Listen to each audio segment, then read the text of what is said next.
Hey collectors, if you want to win this game on February 28th when we get to 750 subscribers, just subscribe and comment Pokemon below and you'll be in the sweepstakes for when we get to 750 subscribers. Thanks for watching. You know, one of the best things about buying and collecting and reselling video games is that when your interests can combine with something that makes you money or build your collection, that's how you know you're doing something that's awesome and exciting. That intersection between joy and profitability is an excellent place to be for an entrepreneur or for somebody who's trying to collect video games. Let's talk more about it. Now we cruising, gravy flips the sim, so chill. Furniture games, Pokemon cards, every flip is a thrill.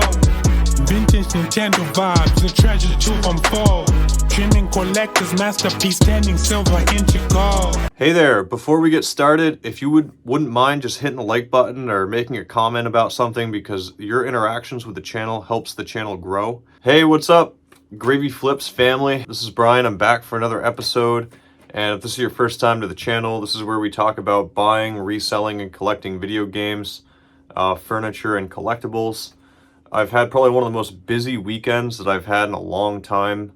If you guys haven't seen the two recent videos that I posted with two big collections that I bought, I posted a video yesterday with a mystery box that I paid $200 for, and there was like $800 or so in value. You can check that video out. It's like right below here.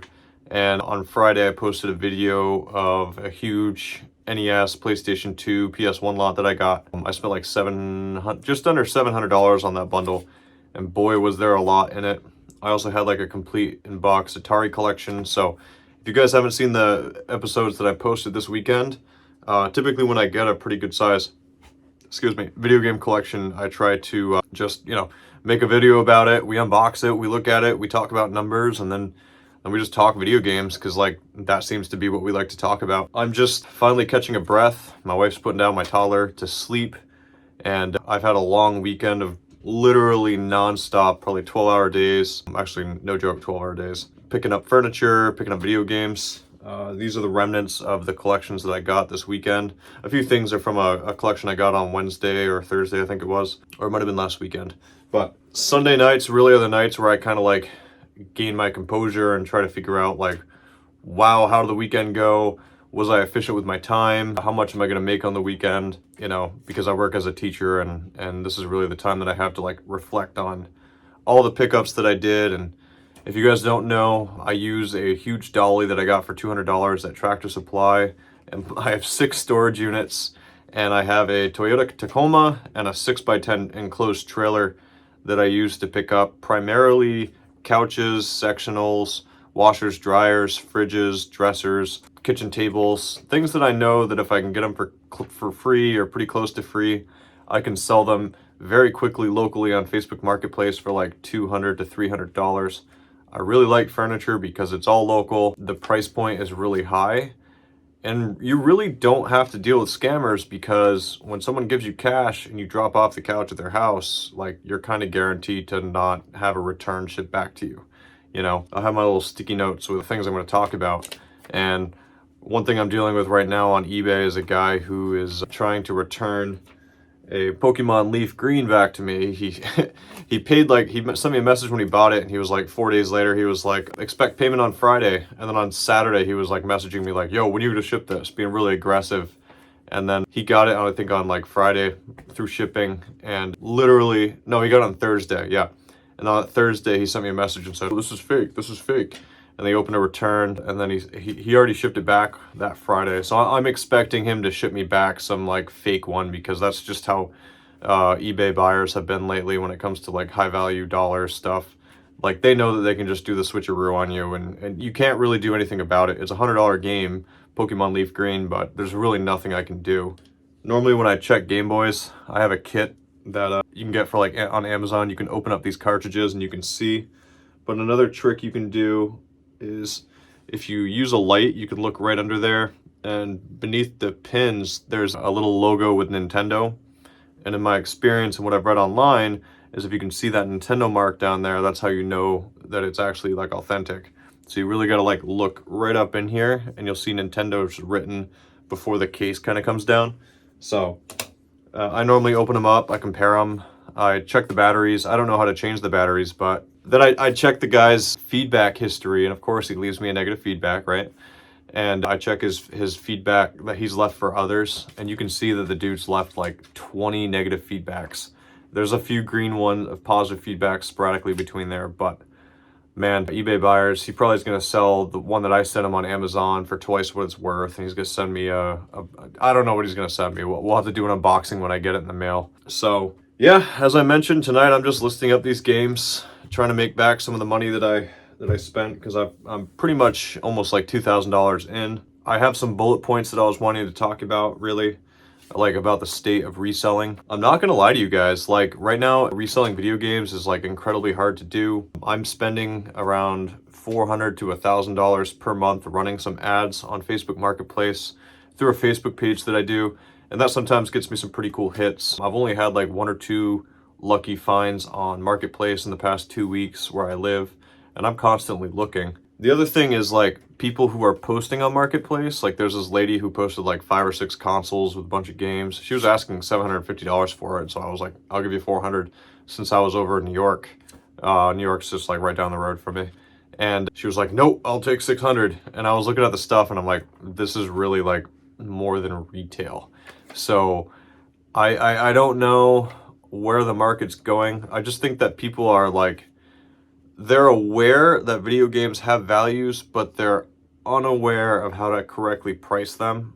So once you have somebody who's trying to like, you know, ask for $600 on, you know, maybe $550 of stuff as a reseller, there's really nothing you can do besides just politely say like, hey, here's my contact information for if you decide to come down, and then you pray that they do. 9 times out of 10 they will. But this lady said that she was just gonna, you know, keep them if they didn't sell. So, well, I guess she's gonna be keeping them for a while. But another bullet point that I had is those of you guys who tune into Gravy Flips, I've been very clear from the beginning that this is a channel with the idea goal of trying to like boost some side hustle profit and to, you know, add some extra side income. You know, some people choose to do Uber, some people get a second job delivering pizzas. Some people do that DoorDash, that's what it's called. You know, people are really good about finding work these days. In 2024, if you're struggling, like the internet is your best friend. You know, I'm a huge fan of Dave Ramsey, and the Total Money Makeover changed my life. And then I read Robert Kiyosaki's Rich Dad, Poor Dad, which is all about, it's a book that kind of teaches you how to let money work for you. You know, it's better, instead of consuming all the money, it's better to invest in things or products that you can use to earn more money, and then it goes on and on from there. But I just want to tell you guys that like doing well with video game reselling, or just reselling in general, is kind of like, it's that magic cross when you can find something that makes money and is your passion. You know, for me, I love to make money, I love side hustles, and I love video games and video game collecting. So the fact that I'm able to like make some extra money by buying video game collections and reselling, not only can I add to my collection when I want to, but over the past 6, 7, 8, 9, 10 years, I've learned a lot about business. I've learned how to edit videos with Adobe. I've learned how to connect with an audience. I've learned how to do taxes as a business. I've learned how to run an LLC. I've learned how to work with lawyers, how to have business insurance. It's led me into having rental properties, and I've learned how to be a landlord. You know, this is all apart from just being Brian, the middle school teacher that, you know, teaches and goes home, right? So what I wanted to challenge you guys to think about, and one of the things I want to talk about on today's little Sunday night reflection, is how can you transfer the skills that you've learned from reselling or collecting video games and trying to get good deals to other places or other ways with which you can earn some extra money. And for me, I got really good at like sniping video game collections in like 2018, 2019. I got really good at getting up early to go to garage sales. You know, I really got good at just like knowing values. So for me, video games kind of taught me this transferable skill of like, what is business? What is reselling? How do you get things low? How do you sell things high? How do you market items? How do you create advertisements for Facebook? How do you reflect on your numbers, how do you budget, you know, all these different skills that I learned. But in all honesty, you know, it's really buying and selling video games that taught me how to, and it taught me the confidence and the courage that I needed to get into buying and reselling furniture. You know, I was listening to a guy named John Deloney on the Dave Ramsey show. He's got like a Jerry Springer type show that he does. It's rated PG, don't worry, where he has people call in and like complain about their life. And he was talking about like what confidence is. And it really resonated with me that like the definition of confidence is like doing what you say you're going to do consistently over time. You know, confidence is that ability to know that you, the dude in the mirror, the average Brian, the average Joe, you know what I mean? That you are going to show up, you're going to commit, you know, make your commitments, you're going to complete things, and that you're going to consistently show up even when you don't want to. And when you know that about yourself, and when you really think that you will show up when you don't want to, that is the definition of confidence.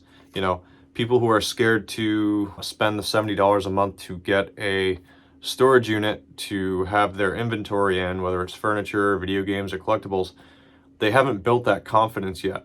So here's my challenge to you. My challenge is to find some space in your house. Find some kind of a niche that you guys want to focus on. If your passion, if that cross, the intersection between passion and making money for you is buying and reselling video games, dude, do it. That's awesome. No, it's going to be an uphill battle. It's not the easiest thing to buy and resell.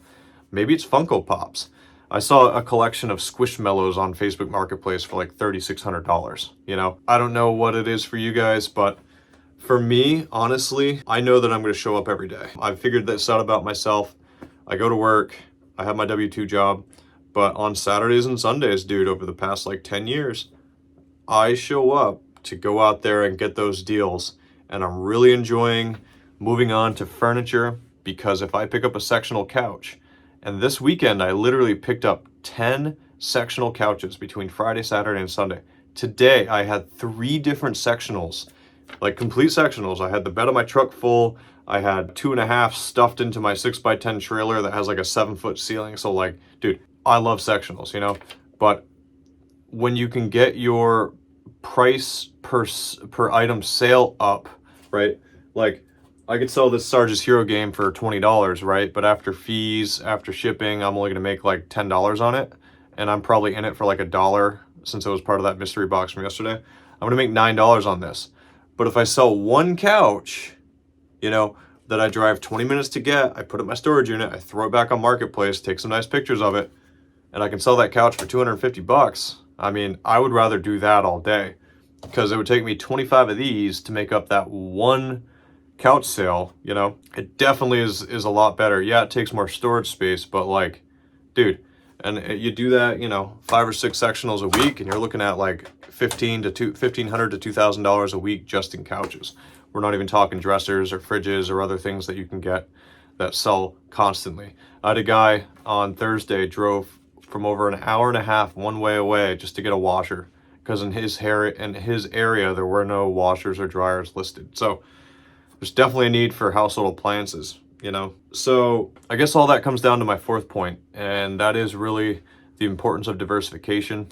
You know, some eBay sellers will tell you to become the expert in the market that you want to work in. And yeah, I can see that. You know, if you're selling used clothing, if you're selling video games, that's good.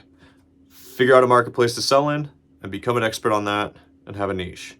However, when you only use one marketplace and you're only the expert of one item, okay, and something like COVID happens, or you get suspended from eBay or Poshmark or whatnot, or Amazon just decides to ban you because that's what they do, then you're kind of short on luck, right? I try to keep this channel PG, so you're SOL. Video games have really become competitive. So you have to be willing to take the transferable skills that you have, the passion that you have for video game reselling and buying, and try to find a new market, a new niche on a new marketplace so that you're diversified. You know what I mean? Right now, as a business person, I have, if I still have my tenants, I would have, well, I have like 5 income sources. You know, I've got my investments. I would have the top portion of my duplex, but we just opened up to a single family, so that'll be 1, 2. I have my W-2, I have my eBay sales, and I have this local Facebook Marketplace furniture gig that I've got going, that when the video game reselling portion of my life is kind of scarce, I can fall back on the furniture, and I'm learning a lot about furniture. You know what I mean? When furniture and eBay, video games are low, there's always collectibles. Like I bought big Lego collections, Funko Pops, you know what I mean? It's just important to be well educated if you guys are really wanting to get into reselling, you know? And when you get educated, you start to figure out and build that confidence in yourself as an eBay reseller. So maybe in a few months, I'm going to have some news for you guys about the channel and some news about this whole theme that I'm talking about confidence and building confidence and kind of seeing where that goes. I just, you know, this weekend was an absolute score when it came to furniture, and I guess I'll you know, talk about it in a video next time, but I just thought we'd have a good little heart-to-heart on the channel to inspire you guys to get out there and be the best versions of yourself. For some reason, the last video I did like this got like a few hundred views in the first day. You know what I mean? I can post a video game collection overview and sometimes I get like 30 views, 40 views. But the more you guys can like and subscribe and interact with the video, it really helps the channel boost. So if you guys could do me a favor and hit subscribe and hit like, it really helps. Thank you guys so much, and I hope to see you next time on Gravy Flips.